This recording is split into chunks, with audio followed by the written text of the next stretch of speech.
This pretty well sums it up for a lot of people looking in. This is the cover of the Daily News. McCain picks political rookie for Veep. The very odd couple. We want to begin by talking about Governor Palin, and what we want to do, if we can, Doris, is to put in some perspective John McCain's attitudes about the vice presidency. He was asked about this 8 years ago when he was thought as a prospective candidate for George Bush when they had that heated exchange. Here's what John McCain had to say about what he thinks of the vice presidency. The vice president has two duties. One is to inquire daily as to the health of the president, and the other is to attend the funerals of third world dictators. And neither of those do I find an enjoyable exercise. Doris, this is a surprise choice, but she is a winning personality. You, in fact, had lunch with her recently at a larger gathering, I guess. She's taken on corruption in Alaska. She's taken on her own Republican Party. But, in fact, the magnitude of what lies before her can almost not be discussed in just a few moments. You know, I think the idea that the vice president's main role is to simply inquire after the health of the president is an old whack idea that's no longer relevant. First of all, when you look at history, nearly 1 out of 3 vice presidents have actually become president, most of them because of the death or assassination or the resignation of a president. Secondly, the office of the vice presidency has become so much more powerful, ever since Mondale, really. I think there was a sense in which you cannot have somebody there without a real job to do, so it no longer makes sense to say, as Daniel Webster did, I don't propose to be buried before I die, or to say it's the most insignificant office in the history of the Constitution, as John Adams did. That's looking back at old jokes. So it really does provide a window, I think, onto the first major decision that Mr. McCain made. Even last spring, he said, I know I'm older, and I'm going to choose somebody. The first important thing is that they be ready to be president. I think the other window we may be seeing is, hopefully not, is the vetting process. I mean, how much time did they have to really vet her? Look what happened with Mr. Quayle. Everybody says, well, they won anyway. Tom Eagleton. And Tom Eagleton. I mean, that undid, in a certain sense, McGovern's campaign right away to have to let him go from the ticket. And it shows, are you serious in the deliberative process you're creating? You're going to have to create cabinet officers, Supreme Court people. What is the process you're going through? If something crops up now, just as it did with Eagleton and just as it did with Quayle, even though they won in the end, Quayle and Bush, it threw the campaign off for a while. We keep forgetting.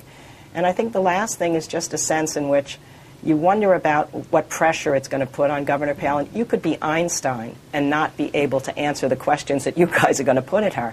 And to put somebody in that position and then to think they're going to be ready, I think, as you were saying earlier, it's true that maybe Obama wasn't as ready as we thought 3 months ago, 6 months ago, 18 months ago, but we've gotten comfortable with him. It's the public perception, because we know him now. We've seen him, and we have not seen her. So I think it's a very strange choice. I understand the maverick part. He wanted to be running against the Republican Party. She's a maverick. She's Teddy Roosevelt. He's Teddy Roosevelt. They like hunting and fishing, and that's his hero. But I think it's a very strange choice.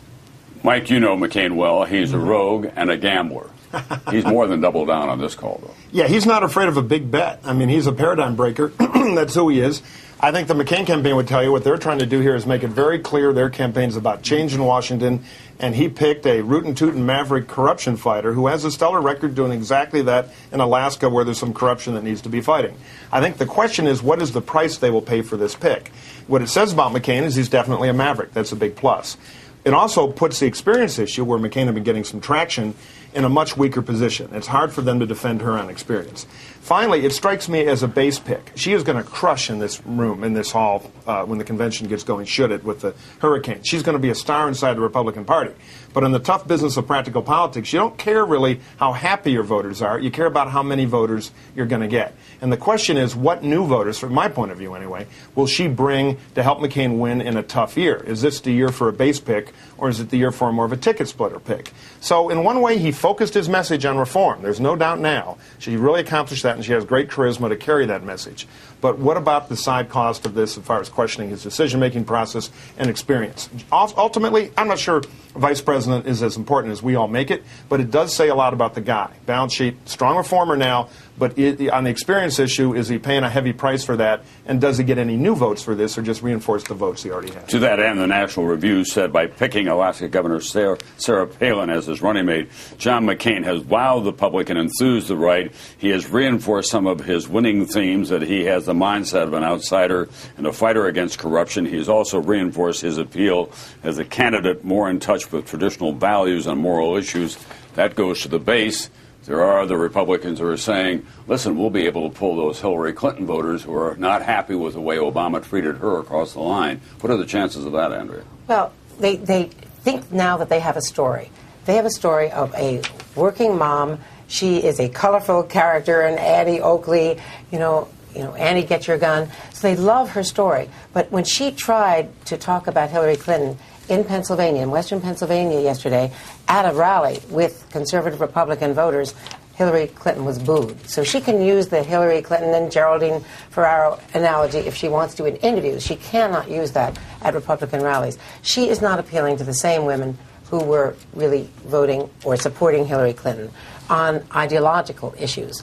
But they think that they can peel off some of these working class women, not college educated, the blue-collar women who were voting for Hillary Clinton and may be more conservative on social causes.